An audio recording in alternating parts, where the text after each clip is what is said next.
नमस्कार दोस्तों, नील युग स्टडी चैनल में आप दोस्तों का हार्दिक स्वागत है। तो आज हम इस वीडियो में देखने वाले हैं सीबीएसई क्लास 7। कौन सा 7? और सब्जेक्ट है हिंदी। कौन सा है? हिंदी में दोस्तों जो एनसीईआरटी सॉल्यूशन यानी कि जो पार्ट दिया है, पार्ट नंबर 1 है। कौन सा है? पार्ट नंबर 1 है, जिसका नाम है हम पंछी उन्मुक्त गगन के, जो एक कविता है। क्या है?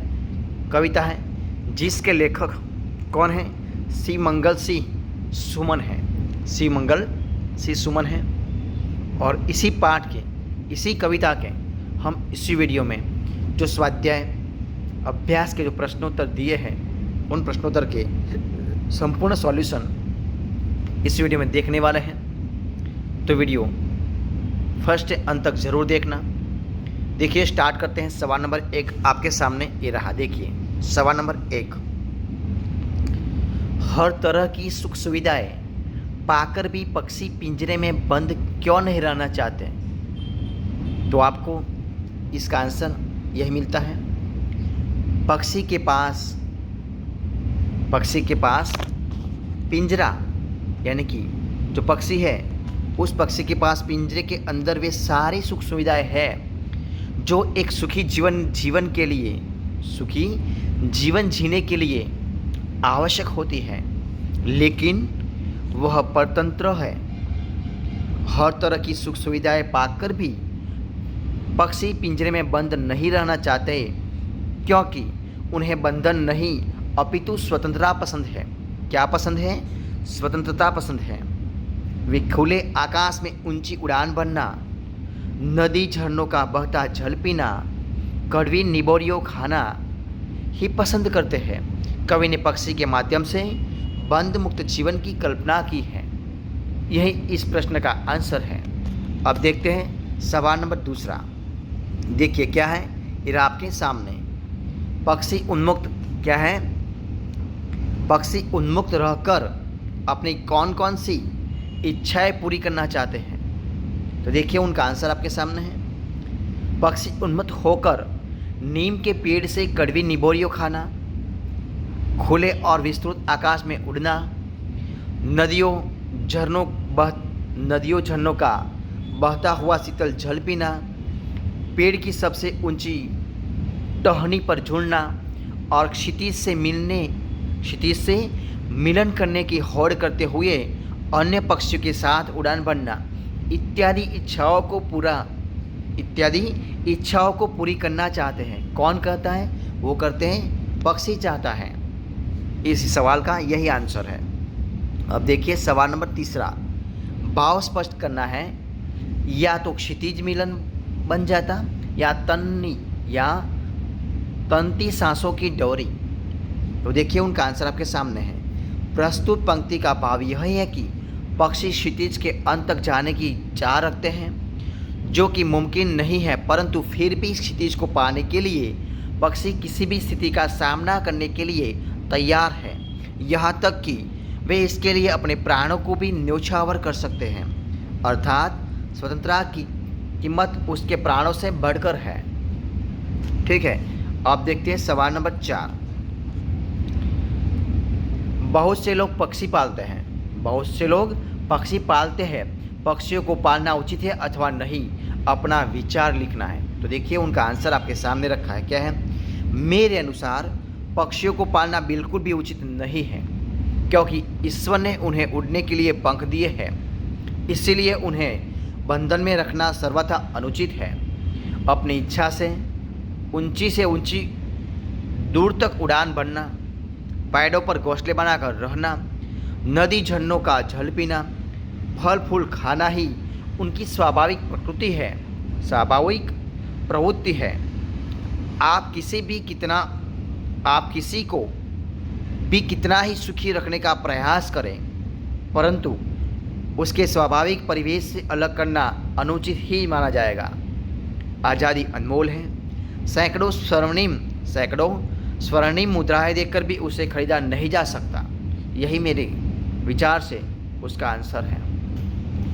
अब देखिए सवाल नंबर 4.2, क्या आपने या आपकी जानकारी में किसी ने कभी कोई पक्षी पाला है?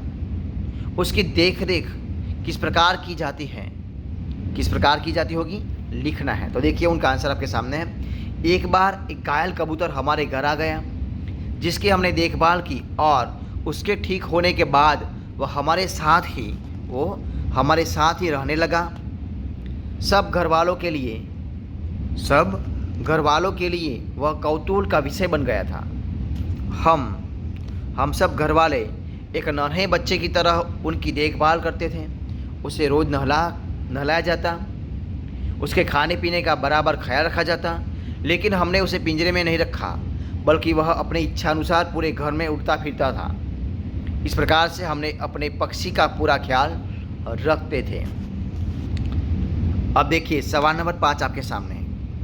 पक्षियों को पिंजरे में बंद करने से केवल उनकी आज़ादी का हनन नहीं होता, अपितु पर्यावरण भी प्रभावित होता है। इस विषय पर 10 पंक्तियों में अपने विचार लिखना है। तो देखिए उनका आंसर आपके सामने है। पक्षियों को पिंजरों में बंद करने से सबसे बड़ी समस्या पर्यावरण में आहार श्रृंखला अंशुलित हो जाती है, अंशुलित हो जाएगी। जैसी घास को छोटे कीट खाते हैं तो उन कीटों को यदि पक्षी न रहे तो इन कीटों की संख्या में वृद्धि हो जाएगी, जो हमारी फसलों के लिए उचित नहीं है। इस कारण पर्यावरण अंशुलित हो जाएगा। पक्षी जब फलों का सेवन करते हैं तब बीजों को यहाँ वहाँ गिरा देते हैं, जिसके फलस्वरूप नए नए पौधों पनपते हैं। कुछ पक्षी हमारी फैलाई गंदगी को खाते हैं, जिससे पर्यावरण साफ रहता है। यदि ये पक्षी नहीं रहेंगे तो पर्यावरण दूषित हो जाएगा और मानव कई बीमारियों से ग्रस्त हो जाएगा। अतः जिस प्रकार पर्यावरण जरूरी है उसी प्रकार पक्षी भी जरूरी है। दोनों एक दूसरे के पूरक हैं, एक के बिना दूसरे की कल्पना नहीं की जा सकती। यही उनका आंसर है। देखिए अब करते हैं भाषा की बात करते हैं। तो भाषा की बात आपके सामने है। सवाल नंबर 6, स्वर्ण श्रृंखला और लाल किरण सी में रेखांकित शब्द गुणवाचक विशेषण हैं। कविता से ढूंढकर इस प्रकार के 3 और उदाहरण लिखिए। तो देखिए आपके सामने है। पुलकित तो पंख, कटुक तो निम्बोरी, कनक तो स्टोरी। ठीक है। अब देखिए सवाल नंबर 7 आपके सामने है। क्या है? भूखे प्यासे में द्वंद्व समास है। भूखे प्यासे में द्वंद्व समास है। इन दोनों शब्दों के बीच लगे चिन्ह को सामाजिक चिन्ह यानी कि डैश कहते हैं।